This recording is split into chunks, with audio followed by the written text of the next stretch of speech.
Chapter 8 Asriel. The two of them had moved to the base of the great tree, where the root bed offered somewhere decent to sit and blocked out the chill radiating from the cavern floor. They'd had to help each other walk. Asriel was badly exhausted from the expenditure of magic and the mutilations that Kara's possession had put his body through, and while Frisk hadn't sustained any injuries during their conflict, he still felt like someone had filled up his bones with lead. They sat a few feet away from each other on the coiled roots and watched the stars' outlines shimmer through the barrier's filter at the far end of the cave. They spoke very little. Asriel craned his head around, getting a full view of the tree's bulk. At this point, its canopy had extended across the whole cavern. The leaf-laden branches ran across the ceiling like veins of emerald. The ground was heaved and deformed like putty in numerous places where the roots had extended. The tree would likely never take in water or sunlight here. Mount Ebott stood in its way, but it nevertheless seemed content with itself. "Did you really do this?" Asriel asked. "I think so."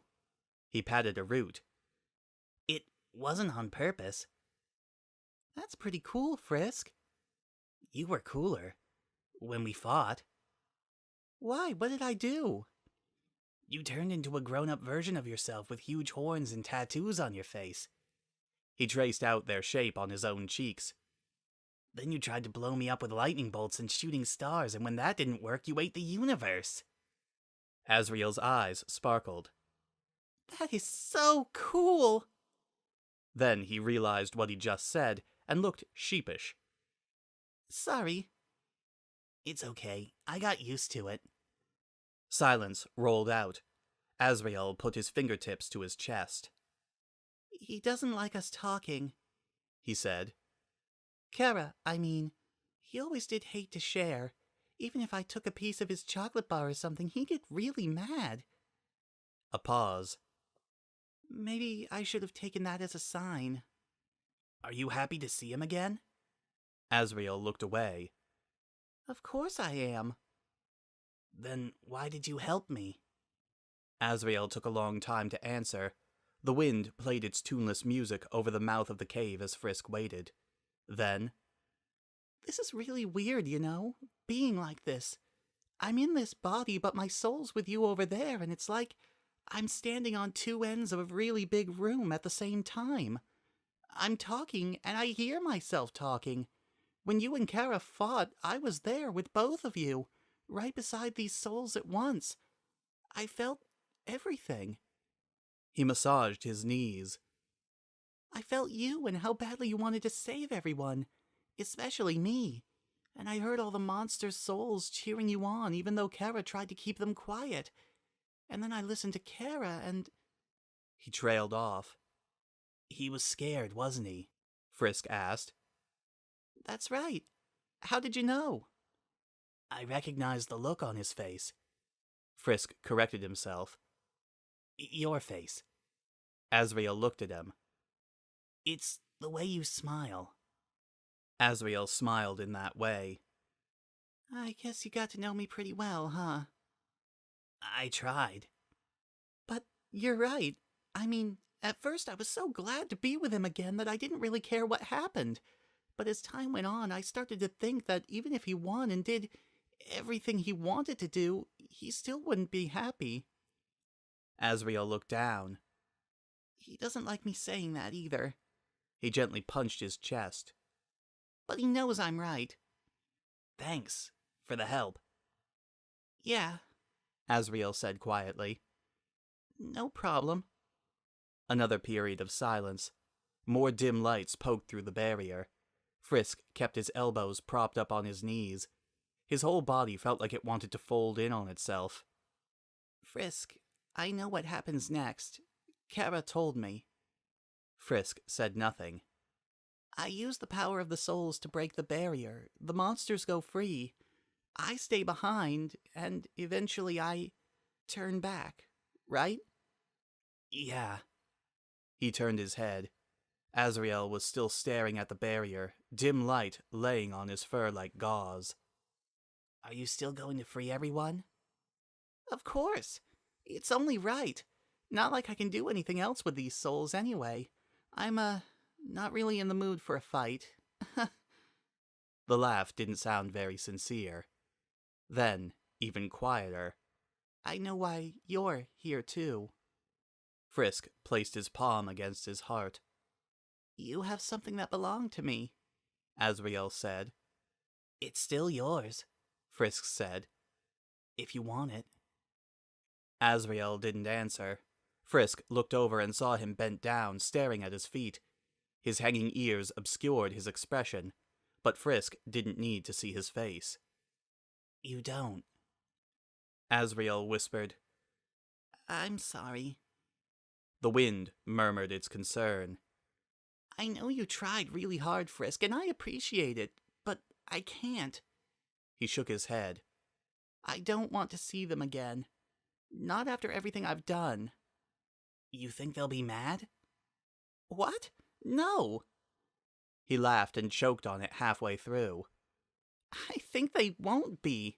We're the only ones who know the way I've acted since I came back. He clutched his head. Do you have any idea how many times I've hurt them all?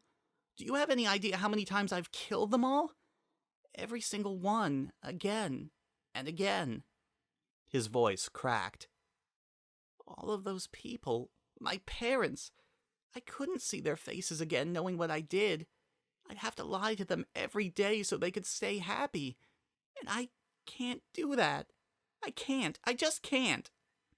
Frisk's head bowed low. Frisk, it's all right if you don't understand. It's good, actually. You shouldn't have to. Asriel rested his hands in his knees. He still wouldn't try to meet Frisk's eye. I mean, the two of us couldn't be more different. I got so tired of resetting that I did all those awful things, but you refused to hurt anyone no matter how many times you reset just to save me. No, Frisk said.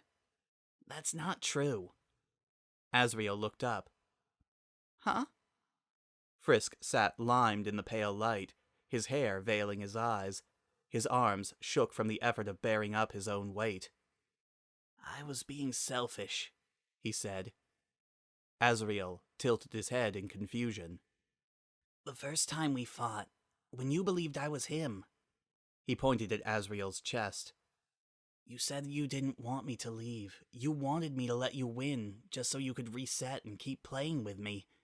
You really wanted us to be friends, no matter what it took. He paused.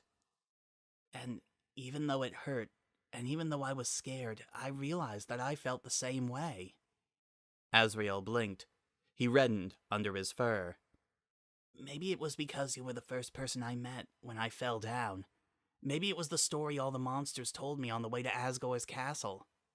Frisk shrugged. Maybe it was just because you looked really awesome. But it didn't matter. In the end, I still had to help everyone. I beat you, you broke the barrier, we left, and I left you behind. Frisk's hands started to shake. Everyone was so happy out there. They all got everything they wanted. But all I could think about was you. Every day I looked at that mountain and thought about you in there, all alone. I couldn't get it out of my head. Until one day, I thought to myself, I can do better. That was when I heard Kara's voice. And the next thing I knew, I was back underground. Back where I'd fallen down. And no one remembered anything, not even you. I did it all again. I tried my best not to hurt anyone like you'd asked. I saved everyone again. But I still couldn't help you. I didn't even know how. So I did it again and tried to find a way. But I failed, so I did it again and again and again. Because I could. And I thought that meant I had to.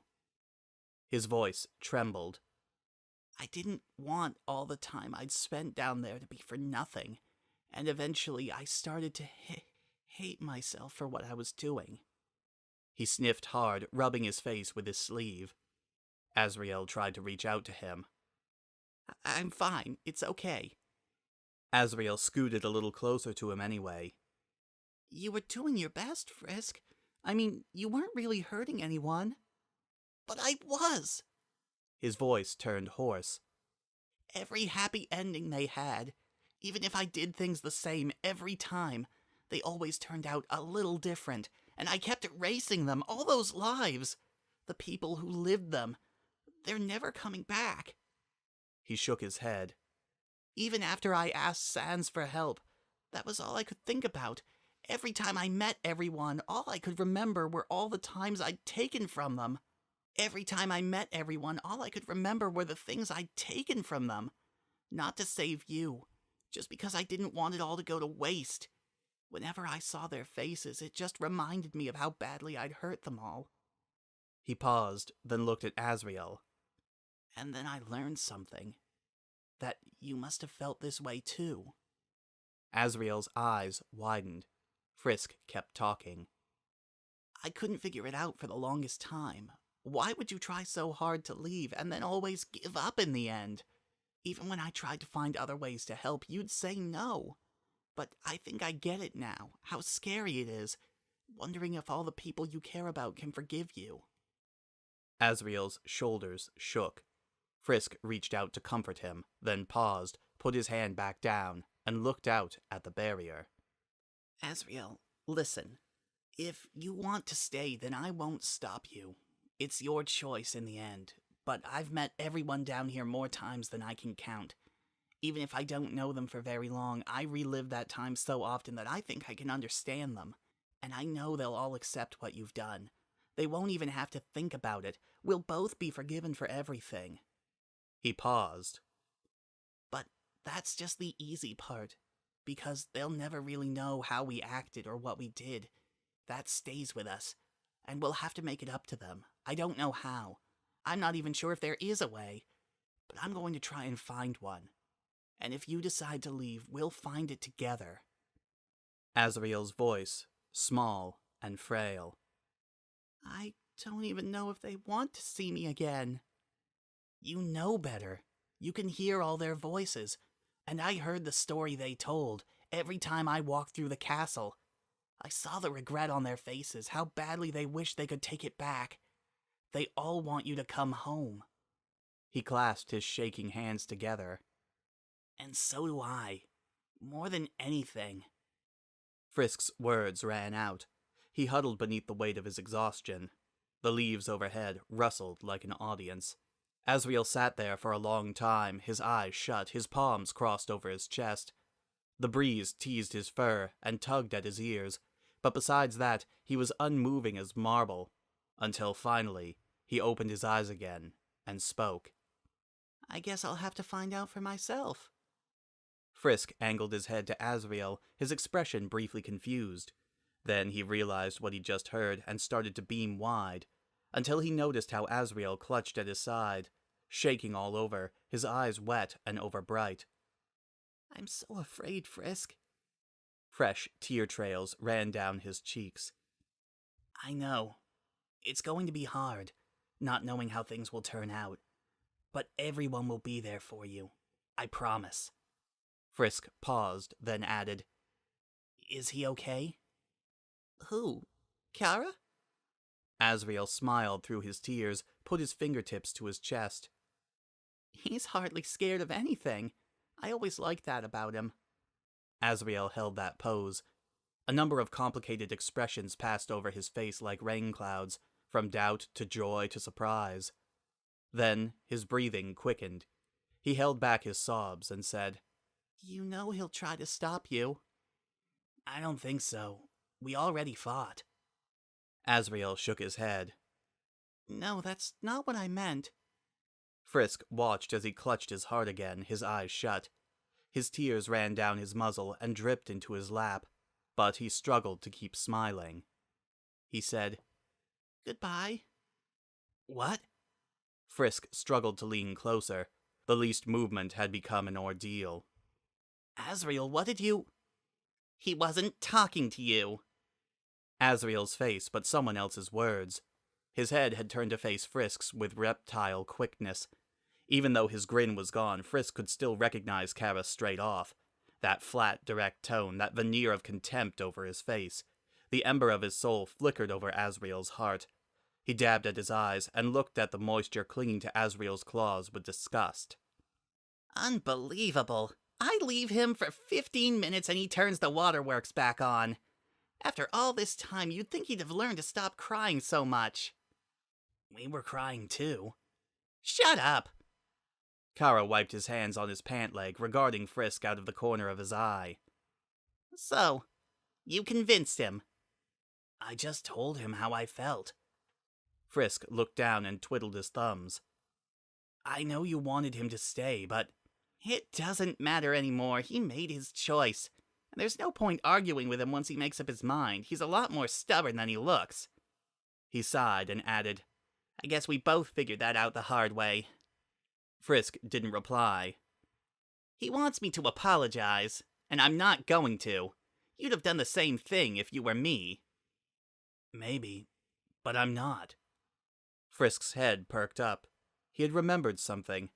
He reached into his pocket and withdrew Kara's locket, that gold heart slowly spinning at the end of its chain. He held it out, but Kara recoiled as though it were a live snake. Where did you took that off my body? Why? It's yours. The locket flashed in the dim light.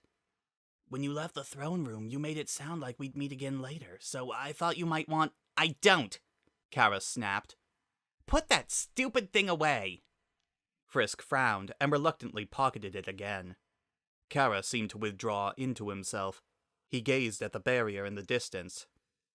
The person who wore that has been gone for a long time. But you're right here.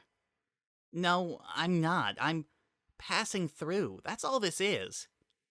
He stood up slowly, as if he were still a little uncertain as to how Asriel's limbs worked. One day, I decided to take a walk. It just went on a lot longer than I expected. Frisk stared in confusion as Kara shuffled off. He stopped a fair distance away, standing between Frisk and the barrier, silhouetted in starlight. It'll be terrible out there, he said. You know that, right? Sure, everyone will be okay at first. Then people will show their true colors again. You'll lose everything again. Another war, another prison. More time down in the dark. And it'll hurt even worse because you'll all know what it felt like when things were different, even if it was just for a little while. His fists clenched at his sides. All that world ever does is take. I found that out myself. He looked over his shoulder. But then I see that expression on your face, and I wonder why you don't feel the same way. Frisk remained silent as he considered the question. Kara's stolen shadow fell over him, but a shadow was all it was. All the malice had gone out of it. The pools of ivory on the stone floor slowly shifted as the stars made their journey through the skies beyond the barrier. I made a lot of really good friends, Frisk said at last. I want to believe they'll be happy, so I hope for the best. Kara shook his head and tried to laugh, but the sound broke apart in his throat.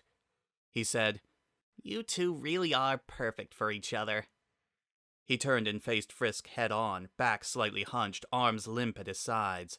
He inhaled deeply, as if preparing himself for something. No one is above consequences. No matter how hard you try, you won't be able to forget what happened to you down here. The people you've hurt, the choices you've made, they'll cling to you wherever you go. You'll never get to lead normal lives. Then he smiled. Not that dimpled rictus Frisk had seen before. It was rueful, weary, but genuine.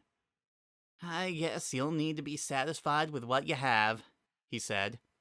As for me, I made my choice a long time ago. He brought his hands up to his chest, palms apart, facing each other. The red light brightened, concentrated, and slid out of Asriel's body in a glowing sphere.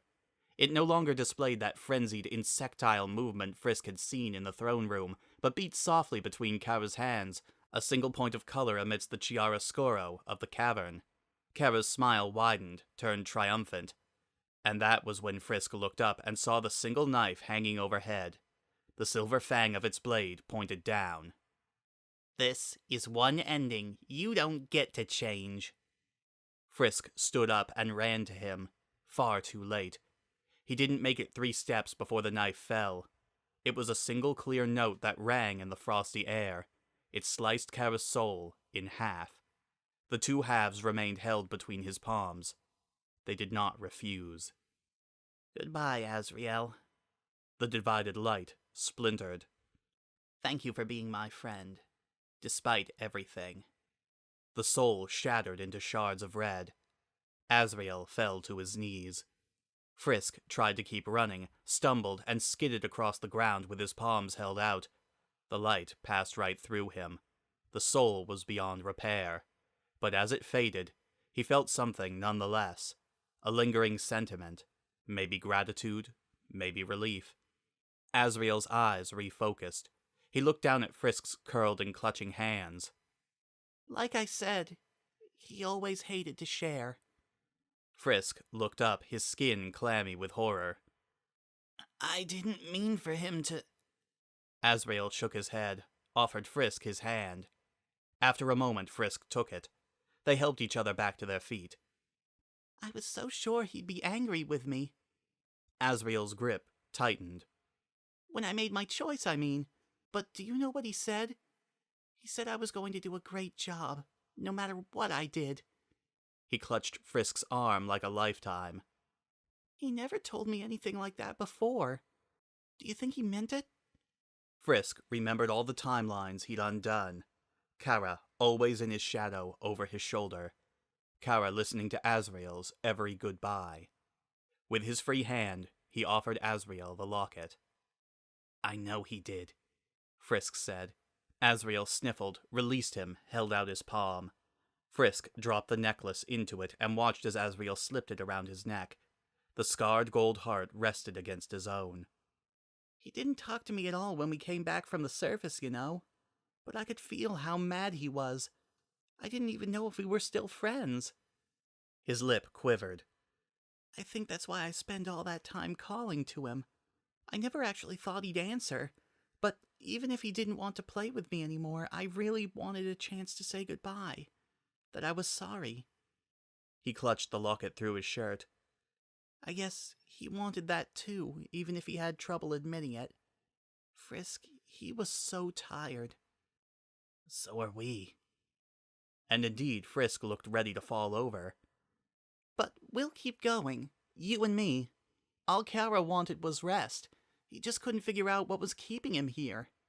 It probably would have been a lot easier if he'd just asked someone to help him, but I don't think he ever really learned how. He wiped his tears away. But I'm sure we'll meet again, without anything left to hide. We knew each other for a long time, but I think at the end we finally understood each other. He looked up and smiled, and it reached his eyes. Thanks for giving us that chance. Frisk hung his head. Then he cupped his hand under his chest. Are you ready? Asriel shook his head, his expression resolute. He turned and faced the barrier. I have something better to do. He took several steps forward, arms held out, fingers splayed. A strange thrumming filled the air. You must have seen me do this 100 times by now, right, Frisk? The thrum intensified. I guess I'll just have to make this one really impressive. His whole body started to glow, firefly lights playing beneath his skin. Frisk retreated to the safety of the root bed as Asriel's power built. His heels left the floor, then his toes. Then he was afloat and burning bright enough to print the curled black silhouettes of his fingers on the far end of the vast cavern. Those shadows bent in towards the barrier as if they meant to pull it apart, and when Asriel spoke, his voice was soft and unassuming as ever, but echoed with such strength that it could have been heard throughout half the vacant underground. Howdy, everyone. My name is Asriel Dreamer. He sounded almost embarrassed at his own introduction, but then he gained confidence. Most of you don't know me, but I've caused you all a lot of trouble, and my friends caused even more trouble on my behalf. Please don't be mad at them. I know they were trying their best, and it's because of them that I'm here right now, able to do this for all of you. I've made a lot of mistakes, and I have a lot to apologize for, so I hope this will help me start to make amends. And when I apologize, I'll be able to do it in person. It's time for all of us to go free. Asriel placed his palms against his chest. Burning light poured through his fingers. The cave filled with a single sweet note like a tense violin string. And then he flung his arms out, and the torrent of souls burst forth, pearly chips of radiance that cut apart the dark wherever they flew, shining brighter than even the barrier's subdued stars, and through that storm of light could be seen the colored trails of the human souls playfully streaking their way across the sky, glad to be free of their captivity. Souls produced no wind, but Frisk's hair and clothes blew about him as if in a great gale, and all the tree branches shivered and danced. Souls made no sound, but the underground was filled with a chiming melody that seemed somehow familiar.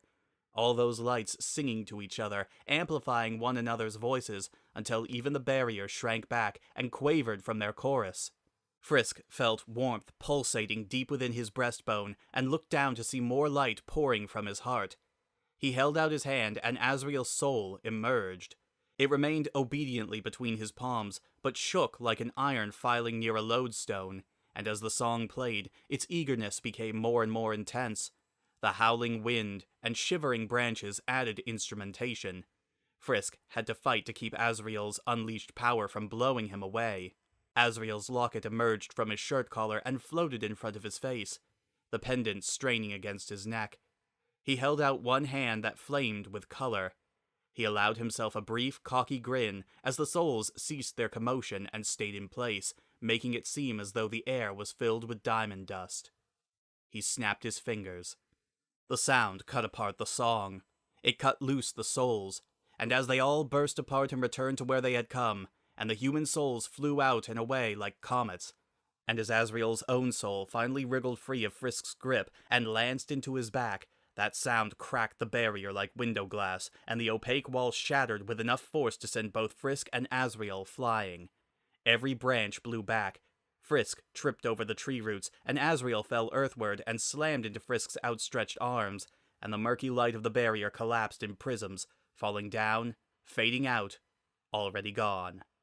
The silence that followed was very loud, the starlight very bright, and the air from the surface already made the cavern smell sweeter. Asriel rolled off of Frisk. He'd been flattened against the root bed. Sorry, that last part was an accident. Here, let me... He tried to pull Frisk up, then let go. No, that's not happening. He caught his breath, then asked, Are you okay? Frisk lay on the root bed, his hair over his eyes. His breathing was shallow and slow. That was amazing, Asriel. Asriel blushed. Thanks. He glanced over his shoulder, where several more silhouettes could be seen against the underground's entrance. I wonder if they'll remember any of it. Your soul. I saw it fly into you. How do you feel? He had to fight to say every word. He experimentally ran his hands over his body. I feel like I'm still here. He grinned wide, his fangs shone. Frisk, I think I'm actually back. That's good. Frisk's voice had become very faint. His head lowered until his chin touched his chest.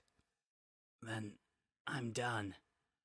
Asriel saw the locket resting against his shirt and tucked it back in. He paused to draw out the light of his soul and smiled even wider at the pale glow. Behind him, other voices could be heard. Oh my goodness, it appears we missed quite a bit. Does anyone remember what happened? I'm not sure. I think I was cheering someone on, but that really doesn't narrow it down. Hey Sans, do you have any idea? I have lots of ideas. Wow, that was cryptic and unhelpful. Doing my best, bro. Tori, dear? I told you not to call me that, Asgore. Toriel, dear? Yes, Asgore? The barrier is broken. Yes, Asgore. And there is a rather large tree in the cave. Yes, Asgore. Your Majesty, are you okay? You don't seem to be... you're not, blinking. Don't worry, Alphys, he gets like this sometimes. Once he broke his favorite watering can and just sat there with a goofy expression for like 2 hours. I had to noogie him out of it. Did you know there's no laws against giving noogies to royalty? I checked. Asriel took Frisk's hand. They sure make a lot of noise, huh? Frisk didn't respond. I guess we've got a lot of explaining to do.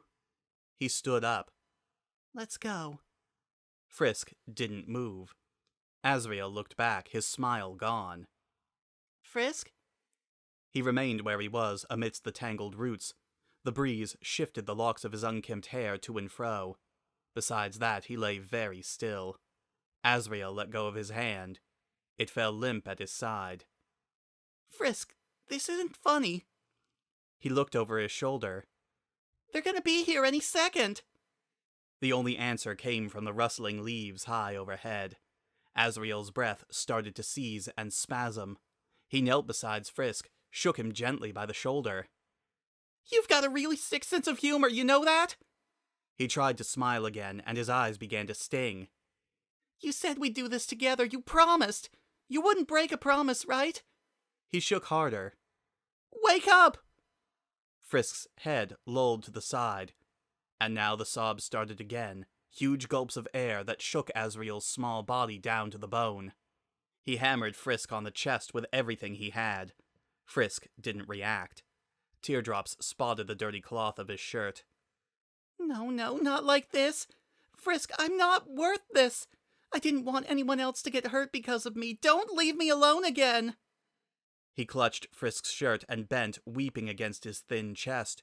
Footsteps drew closer to the tree, and then stopped. He didn't pay them any mind. Please don't leave, he sobbed. I can't do this by myself. Then, when he stopped talking and laid his head against Frisk's heart, he heard the sound. Frisk's heartbeat, steady and slow. And then, a moment later, the gentle rasp of Frisk's snoring. Asriel sat bolt upright, tears still running down his face. His expression was impossible to describe. His face was host to several complicated emotions at once, and none of them were pleased to see each other. Then he looked around and saw 6 pairs of eyes. Technically 3.5 pairs of eyes, and 2 pairs of eye sockets. All less than a dozen paces away. All staring directly at him. Asriel giggled weakly, and then fainted. The 6 assembled monsters took in this sight for some time. Frisk and Asriel sprawled atop each other, curled up in the root bed, Asriel's breath already deepening as he passed into real sleep. Toriel's own breath quickened, little by little. Her eyes filmed over with moisture. Asriel. Her voice was a thin creak. Then she rushed forward. Asriel! She picked him up and held him close. She handled him like he was made of glass. Her tears flowed and dripped down onto his face, making his muzzle wrinkle in irritation. She hastily wiped her eyes dry with her sleeve, scooped up Frisk, and held them both to her chest, all the while emitting a steady stream of semi-hysterical fretting that seemed to make even the tree nervously shrink away. Asriel, Frisk, my children, are you all right? Are you ill? Do you have a temperature? No, you're fine. But you cannot feel fine. You were... She shook her head. The barrier broken and you here with me. This is not real. It is a dream. You are going to leave me again. Please don't leave. She held them tighter, rested her head against their own. Please stay. Sans cleared his throat. Toriel, right? I know it ain't my place to say, but if you hug those kids any tighter, I think you're gonna break 'em. Toriel turned around, that copper-colored eye made redder from her tears. Then, gradually, she relaxed. Yes, of course. It is important to remain calm, dream or not. She still didn't let go. Papyrus bent over next to Sans and whispered in a voice that absolutely everyone could hear. Sans, I have so many questions! That's the king and queen's son. He and Frisk probably helped break the barrier. I have no idea where that tree's from, and as for what they're doing, it looks like they're avoiding a real awkward conversation for a little while. Most of those answers weren't cryptic at all. See, Sans? You've already improved so much. Thanks. Sans glanced over at Alphys, whose eyes had gone so wide that her glasses were now lost in a sea of cornea. Her jaw hung slightly open. With difficulty, she swiveled her gaze over to Sans. Sans winked and tapped where the side of his nose would have been. Undine glared up at the tree like it had just insulted her cooking. Little kids, crying moms, and gardening. I couldn't be more out of my element here if I tried. No offense, your majesty. Your kid looks pretty cute. She looked over. King Asgore, are you still doing that thing? You want I should noogie you again? Asgore, for heaven's sake! Toriel looked up at him with fire in her eye. Do you intend to stand there all night? Asgore blinked for the first time in 90 seconds. The tendons in his thick neck audibly creaked as he turned to Toriel. His smile was wide and glassy. "Oh, howdy, Toriel," he said vaguely. "What can I do for you on this lovely evening?" Toriel's expression softened. Asgore, why don't you go back to the house and, I don't know, make the children's beds? I doubt they have been aired out in years, and Frisk and Asriel clearly need some proper sleep. Do something useful, won't you? Ah, yes, what a fine idea. I will go and make the bed. For my son, who is here, alongside a child I had just tried to kill. He remained where he was. I will just step around this rather large tree that appeared behind my throne room, and get right on that. He still didn't move. Toriel sighed. She gently laid Frisk and Asriel back out on the roots and turned, kneeling before the group. The king has suffered a small shock. Could someone please— Yeah, say no more, I got it. Undyne slung a companionable arm around Asgore's shoulder. She almost had to stand on tiptoe to manage it, but she did make the effort. Come on, your majesty, off we go, one step at a time. Asgore started to walk. Yeah, that's perfect. Move those stubby little legs. 1, 2, 1, 2. Don't make me carry you, that'll just be embarrassing for everybody. Undyne, please humor an old man, Asgore muttered. Tell me, is any of this really happening? Speaking candidly, your majesty, I still don't know what the hell's going on, but I know I'm not dreaming at least. How can you be certain? Mostly 'cause I'm not smooching Alphys in front of a volcano. Behind her, Alphys made a noise like a mouse being stepped on. I see, he said philosophically. Excuse me a moment. Asgore shrugged off Undyne's arm and walked over to Toriel. His armor clanked and rattled. His hulking shadow fell over her and the two children. He knelt down, his mantle proudly about his feet. He held out his hands. May I? Toriel didn't hesitate. She picked up Asriel's sleeping body and offered it to Asgore. Of course. With infinite gentleness, Asgore took him from Toriel's hands. His palms alone nearly enfolded Asriel's entire body. He cradled him in those massive arms. He stared down at him for a long time, watching his chest rise and fall in the depths of sleep. Then he pressed him against his breastplate, careful not to nick him on the metal. The cave went very quiet. Everyone heard the way his breath shuddered as he held his son close. Papyrus's eye sockets streamed with tears. Sans produced a hanky from his hoodie, handed it up, let Papyrus dry off his skull, took it back, wrung it out, and replaced it. After several minutes, Asgore softly kissed Asriel on the forehead and set him back down. Then he stood, eyes wet, voice brisk. Right then, work to be done. Undyne, lead the way. And then I would be quite grateful if you could survey the underground and see if this magnificent specimen did any damage. He patted the tree's trunk. Its roots must spread through half the city by now. Undyne nodded solemnly. Yes, your majesty. This way, please. Asgore clanged off. Alphys watched them go. Her scales had turned beet red. A volcano, she said. Well, that's nice. At least I know where to take her after we leave. Silver linings. She shook her head, smacked the sides of her snout. Your majesty, I mean, your grace, Just Toriel, dear. You are Alphys, the royal scientist, correct?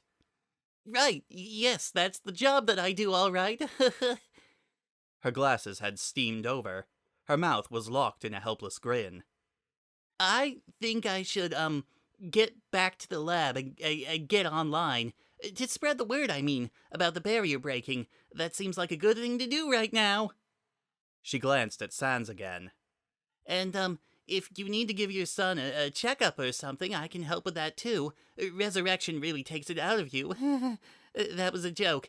but it really happened, so I don't know if it's still funny.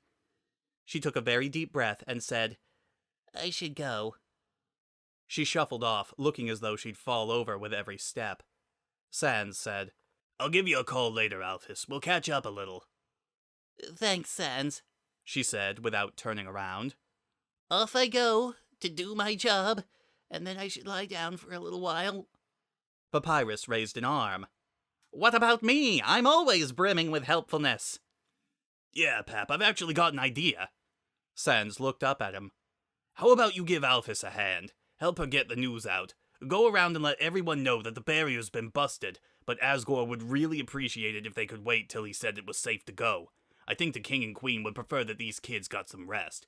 Even better if you pulled it off before any crazy rumors started going up online.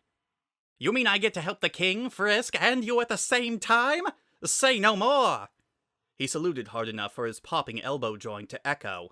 I, the great Papyrus, shall be the first monster in history to outrun the internet! You're the best, bro. Don't worry, Sans, you're a close second place.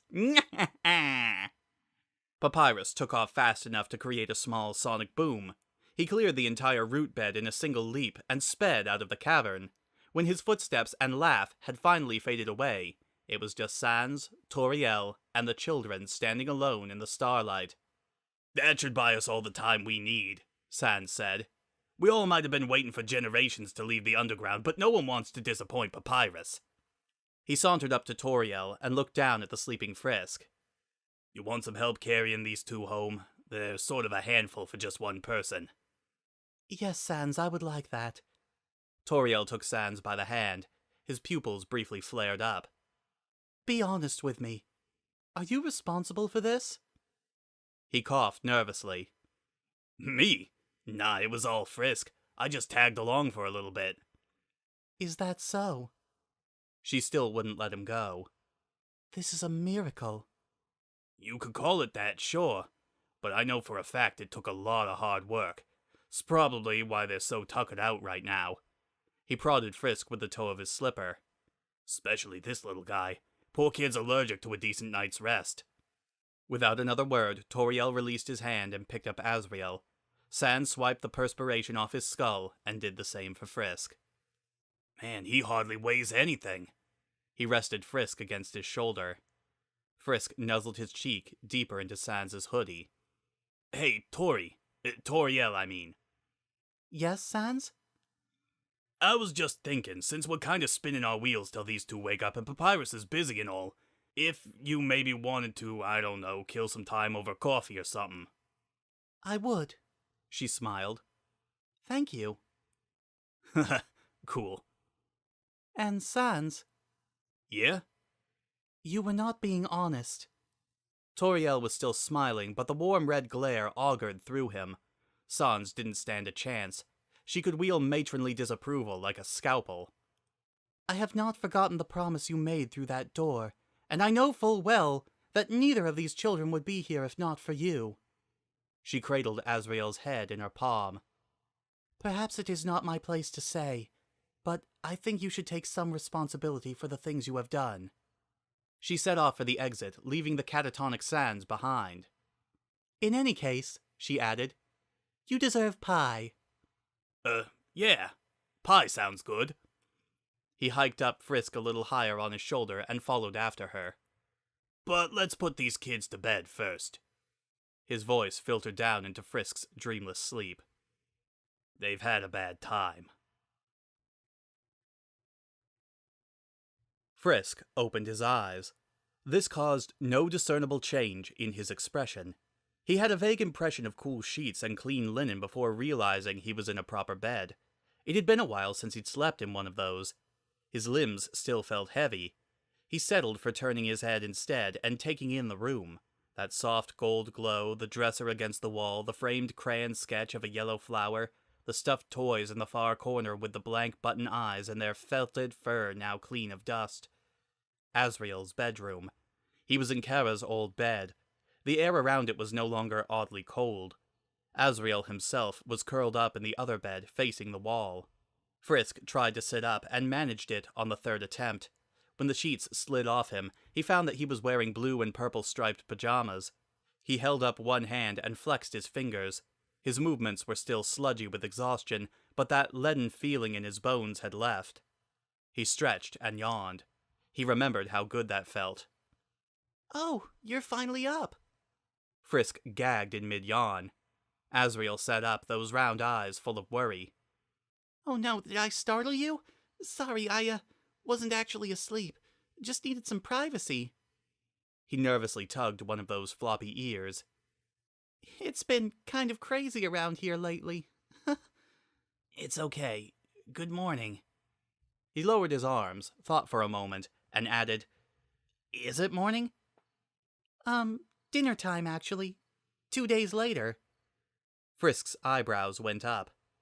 Yeah, you were really out of it. The pajamas were Mom's idea. We got them from the capital.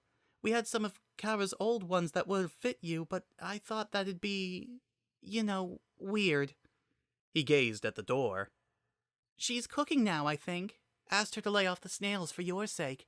Dad's been spending all his time in the garden. I mean, literally all his time.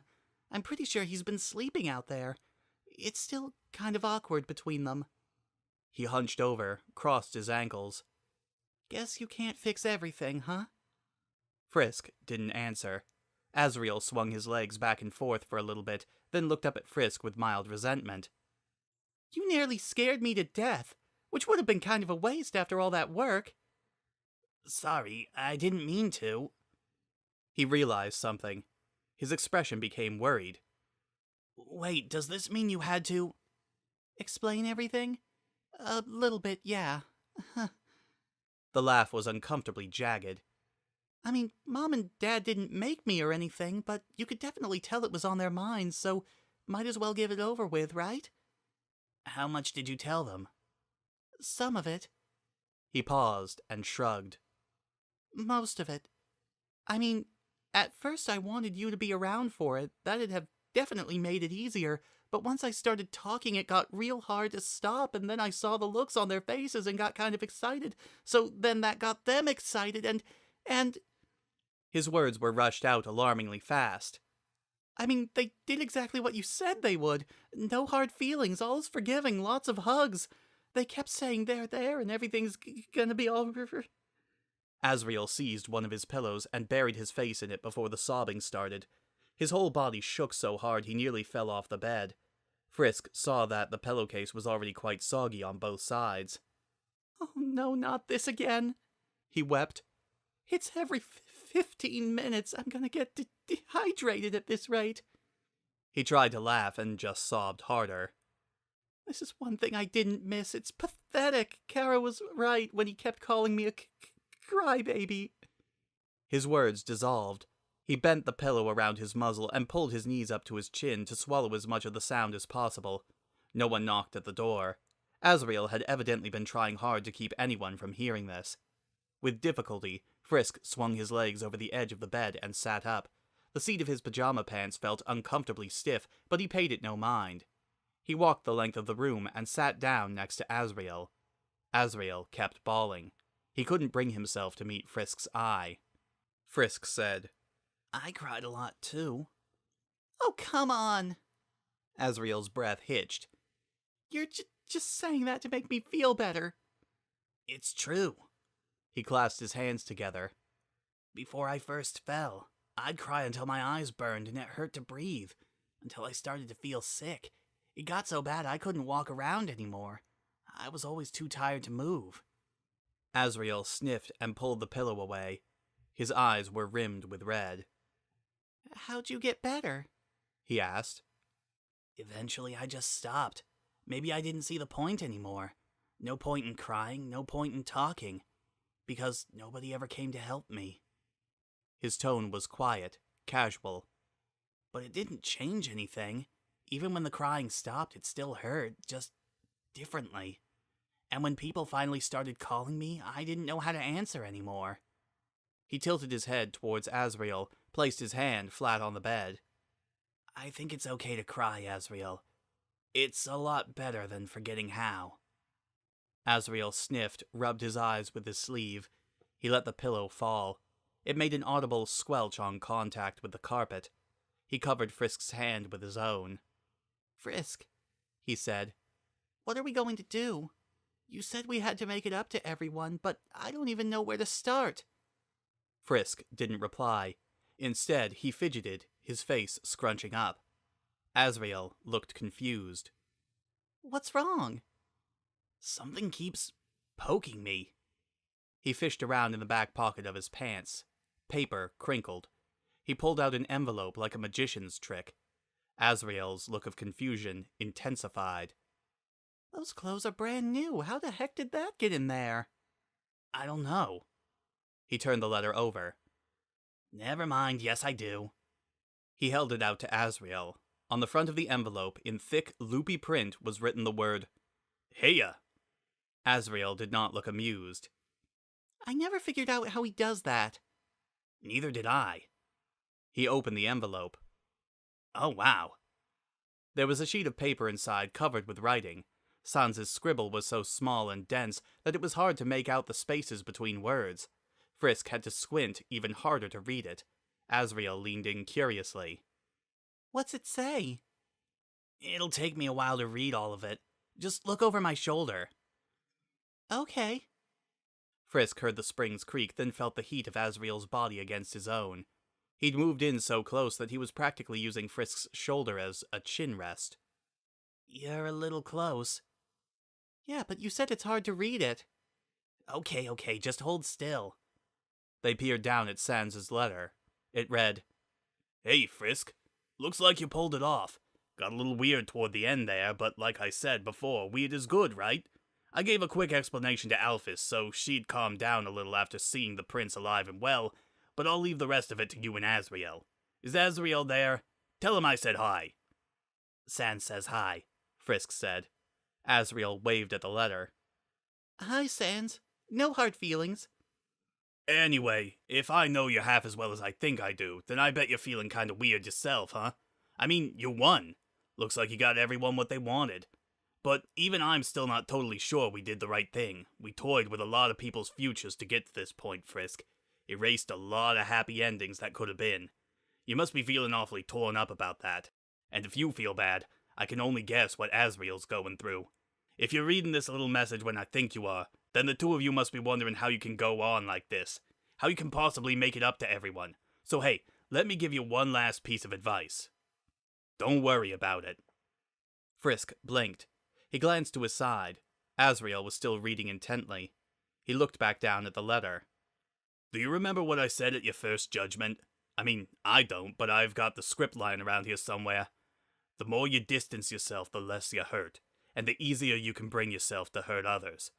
I'm not saying that it's good to feel awful, but I don't think either of you have distanced yourselves at all that much. Asriel might have, for a while, but there was some tricky stuff going on with him, so I'm willing to let that slide. You both know what it's like to be hurt. I don't think you're in any hurry to make other people feel that way, no matter how easy it might be. In this skeleton's opinion, that's good enough for now. I told you about how bad memories can crowd out good ones, and if you just let your regrets weigh you down all the time, that's exactly what's gonna happen. And that'd be a waste. I mean, you can't regret hard choices your whole life, right? Brace yourself for sappiness, kiddo. I'm proud of you. I think you'll be able to do some pretty amazing things no matter what you try. Same goes for Asriel. But even if you just want to be ordinary for the rest of your lives, that'd be okay too. Just continue to be yourselves. No one will blame you for it. No one will hate you for it. Heck, everyone will probably appreciate it. I've been checking out the underground during your nap. Everyone's really stoked that you two are okay, and that's no joke. As for me, I'm gonna go traveling for a bit with Papyrus. Not that I could ever get enough of that adorable face of yours, but that whole business with my big brother sort of made me want to spend more time with family. I'm actually excited for once. And Papyrus is, excited in general. Did I ever tell you about the time I replaced our toothpaste without telling him? He ran around all morning thinking Christmas had come early. Either way, I'll be in touch with Toriel, so just ask her if you want to ring me up. I'll see you kids outside the mountain. Be good, okay? To yourselves and each other. That's the best way you can atone for your turnover. Frisk turned the paper over. Shins! That was the only word written on the other side. In the upper left corner, in the same painfully tiny print, the rest of the sheet was taken up by a giant sketch of Sans' winking face. It was quite well drawn. The two of them stared in silence at the wink. Finally, Frisk spoke. I don't get it. I do, and I hate it, Asriel muttered. Frisk looked up. Then why are you smiling? Am I? He reached up to his face, felt the grin that had crept on there. Then Frisk felt his own cheeks aching just before Asriel said, So are you. The gravity of Sans' wink pulled their gazes back. The paper shook in Frisk's hand as he bent over. Their laughter started small, uncertain. The two of them were badly out of practice after all. Awkward snorts and giggles as their lungs tried to remember how to let out the air. But then the sound built and leapt, and before long the two of them were howling on the bed, their hands over their eyes. Every time they looked at each other's faces, it set off another laughing fit. Their eyes watered. Their chests burned. Sans' paper slipped out of Frisk's grip and drifted merrily onto the carpet. Asriel's bedroom door creaked a bit, as if someone on the other side had carefully leaned against it and then creaked back. The two of them never noticed. Frisk, Asriel gasped. Frisk, we've got to calm down. Mom's going to think we've gone nuts. I'm trying. Trying. He tried to choke his voice back, glimpsed Sans winking at him from the carpet, and then started cackling again and rolled off the bed with his hands on his belly.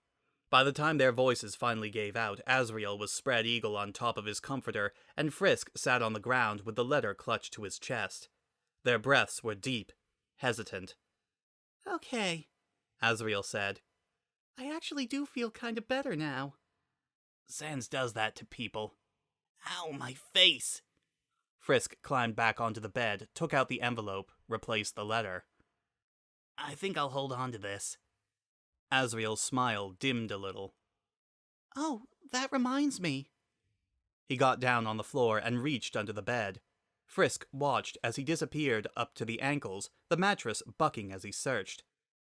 I was gonna do this before I got all emotional. He grunted and slid back out with a small box in his hands. It looked familiar. Here. Frisk took the box from him and opened it. Inside was a small gold heart locket on a chain. Oh, I was wondering where this went. It's yours, right? Sort of.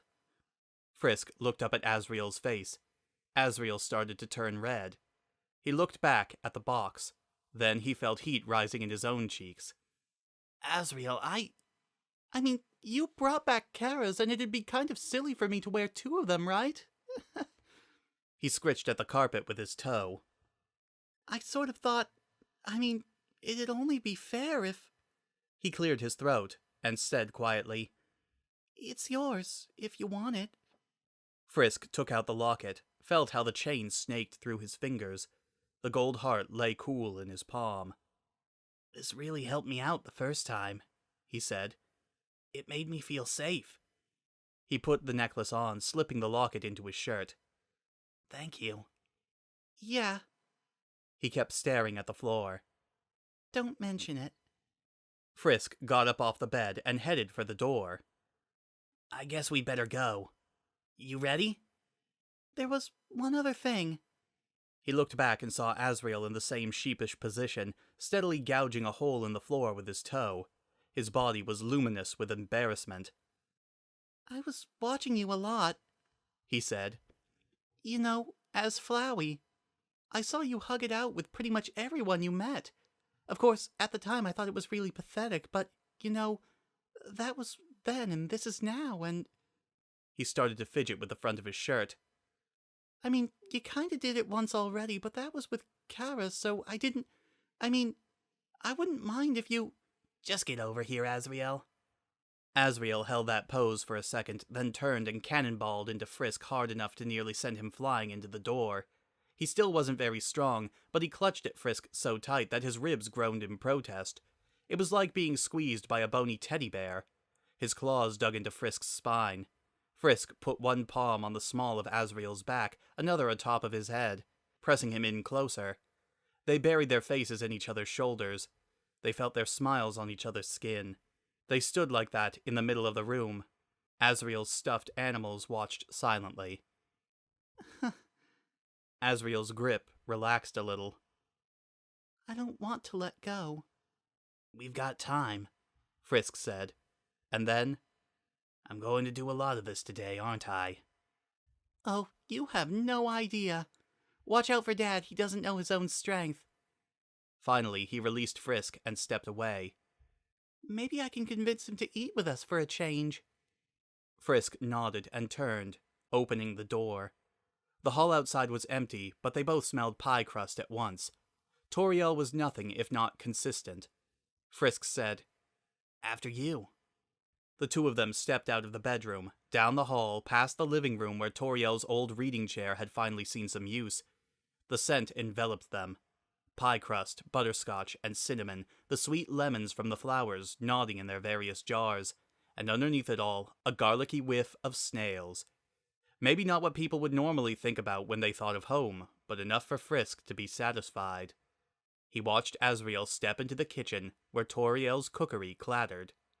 Mom? Asriel called. He's awake. To be continued.